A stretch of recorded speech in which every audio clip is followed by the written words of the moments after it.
대선과 지방선거가 끝나자 밖으로 향했던 여야 정치권의 포문이 안으로 향하고 있습니다. 오늘 정치설명서 김반장, 서반장 시간에서는 이게 뭘 뜻하는지 자세히 분석해 드리겠습니다. 자, 먼저 여당 김정우 반장부터 시작하죠. 네, 윤심 빠진 이전 투구로 한번 해보겠습니다. 지금 이준석 대표와 오선 중진의 정진석 의원의 싸움이 지금 보시는 이런 소리란 표현이 등장할 정도로 말 그대로 이전 투구 양상을 보이고 있는데 왜 이러는지 과연 윤심과 관계가 있는지 한번 살펴보겠습니다. 예, 많은 언론들은 이번 싸움을 이준석 대표 대 윤석열 대통령 측근들의 싸움이다 이렇게 분석을 하고 있는데 정작 윤심과는 아무 상관이 없다 이런 얘기입니까? 네, 심지어 정진석 의원을 윤핵관의 맏형으로 표현한 기사들도 되게 많은데 실제와는 좀 다릅니다. 정 의원이 충청 출신의 윤석열 대통령의 정계 진출을 지지해서 관심을 끈 측면은 있지만 윤 대통령과 깊숙이 교감해온 핵심과는 좀 거리가 있습니다. 그런데 진짜 윤핵관이라고 불리는 분들 있잖아요. 권성동, 장제원, 윤한홍 의원들 이런 분들도 실제로 조금 이준석 대표랑은 감정이 좀 안 좋은 것으로 알려져 있지 않나요? 좋거나 싫은 감정을 떠나서 정치적 실익을 봤을 때 이 싸움이 윤 대통령이나 윤 핵관에겐 전혀 이득이 될 게 없습니다. 타임라인을 좀 보면요. 이준석 대표 임기가 이렇게 보면 내년 6월까지인데 올해 그만둘 경우에 자녀 임기에 대한 당은 규정상 임시 전당대회를 열거나 아니면 비대위를 꾸려야 합니다. 예. 자, 서반장. 네. 다음 당대표에 이렇게 다들 집착한 이유가 뭔지 좀 짐작하시나요? 민주당도 똑같잖아요. 결국 내후년 총선에 공천권을 줄 수 있기 때문이잖아요. 네, 정확합니다. 이번에 당권을 지는 사람이 2년 후 여권 세력을 재편할 키를 지닌 셈인데 지금 당권 주자로 거론되는 인물 중에 이렇게 보시는 것처럼 이쪽 있습니다. 그런데 윤 핵관의 맏형인 이 권성동 원내대표로선 이런 상황이 굉장히 맞득치 않습니다. 조기 전대를 하는 상황이 온다면 원내대표를 이제 한 2달 정도 한 마당에 당장 출마가 부담스러울 수 있기 때문인데 실익이 전혀 없다고 볼 수 있습니다. 그리고 김기현 의원도 이 대표와 꽤 가까운 관계를 유지해왔기 때문에 이 대표 공격에 나설 이유가 없겠습니다.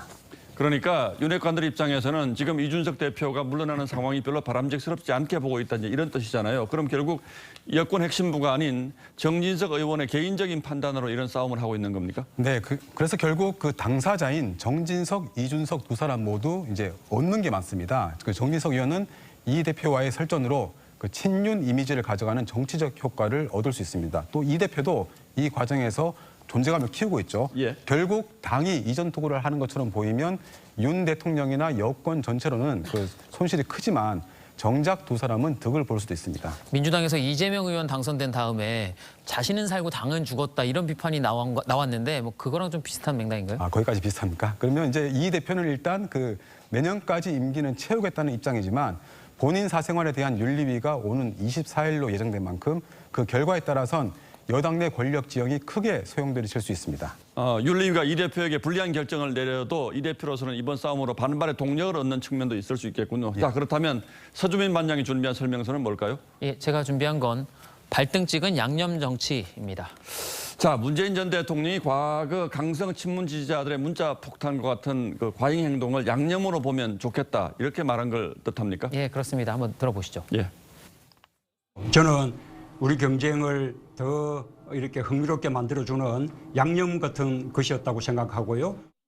이 양념의 피해자들이 최근까지 주로 비문 인사들이었는데 이젠 달라졌죠. 이른바 개딸로 불리는 이재명 의원의 강성 지지층이 주도를 하면서 이 주요 표적이 홍영표, 전해철 같은 이 친문 핵심 의원들로 바뀌었습니다. 예.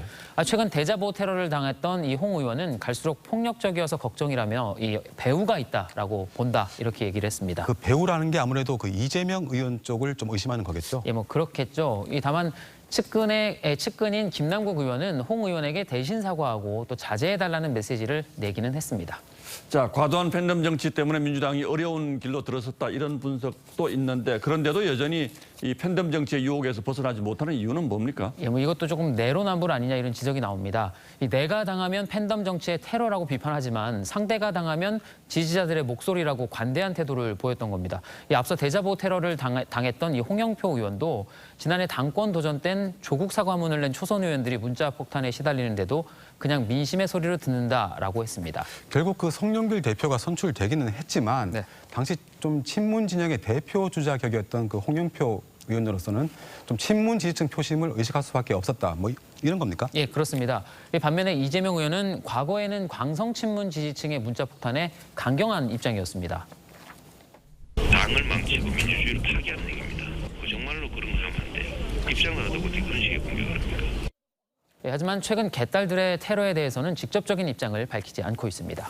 자, 만약 이재명 의원이 오는 8월 전당대회 당권 도전에 나선다면 이 문제가 더 뜨거운 쟁점이 될 수 있겠군요. 예, 맞습니다. 이 현행 당원 당규엔 당대표와 최고위원을 뽑을 때 대의원 45%, 또 권리당원 40%, 국민 여론조사 10% 그리고 일반 당원 여론조사 5%로 예. 이 합산해서 결과를 내도록 돼 있습니다. 국민의힘은 그냥 뭐 당원 70% 그리고 여론조사 30%로 굉장히 간단한데 네. 일단 상당히 복잡해 보이네요. 그렇습니다. 이 친문 진영에서는 친명 진영에서는 이재명 의원의 이 강성 지지층인 이른바 개딸 등 대선 이후 대거 유입된 이 권리 당원층의 비중을 대폭 높여야 한다라고 주장하고 친문 진영에서는 반대하고 있습니다.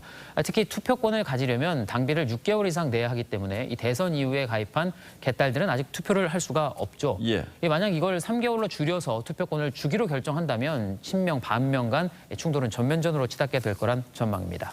예, 이 개딸이라는 표현도 사실 좀 마음에 들지 않고요. 보는 재미는 있습니다만 한국 정치 발전이라는 측면에서 보면 뭔가 자꾸 뒤로 가는 듯한 느낌도 분명히 있긴 합니다. 네. 예, 두 반장 오늘도 잘 들었습니다.